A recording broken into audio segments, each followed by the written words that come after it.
Father लूका Jomo, एक Catholic पादरी, 13 जून 2025 को सूडान में शुमाली दारफर रियासत के दारुल हुकूमत अल-फाशर में अलमनाक तौर पर हलाक हो गए थे, मुबैयना तौर पर नीम फौजी मिलिशिया के हमले के दौरान आवारा गोली लगने से।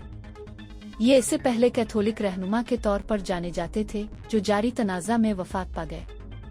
ये शहर नीम फौजी दस्ते रैपिड सपोर्ट फोर्सेस के तकरीबन 2 साल से मुहासरे में है, जहां हालिया महीनों में बम धमाकों और हमलों में तेजी आई है।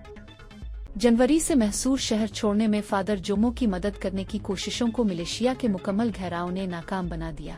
सूडान में इंसानी बुहरान संगीन है। अक़वाम मुत्तहिदा की कालों के बावजूद मिलिशिया की जानिब से रसाई की इजाज़त देने से इनकार की वजह से अल-फिशर को इंसानी इमदाद की शदीद कमी का सामना है।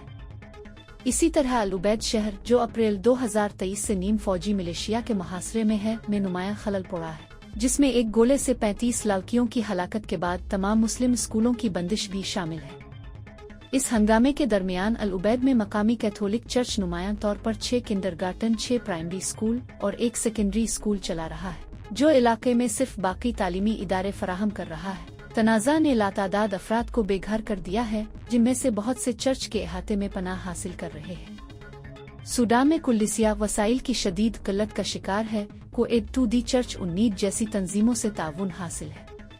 तकरीबन 500 खानदानों की खुराक, तिब्बी इलाज और पनागा जैसे जरूरी इंतजामात के साथ मदद कर रहा है, और जनूबी सूडान में दाखिली तौर पर बेघर अफराद के लिए नक्लो हमल की माली इमदाद भी कर रहा है।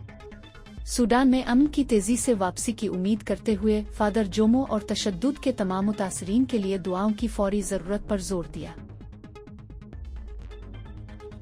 अगर आप मजीद ऐसी वीडियोस देखना चाहते हैं और आपको हमारी वीडियो पसंद आई तो हमारा चैनल सब्सक्राइब करें। मालूमात का काबिल एतमाद जरिया CRC, जुड़े रहें CRC के साथ।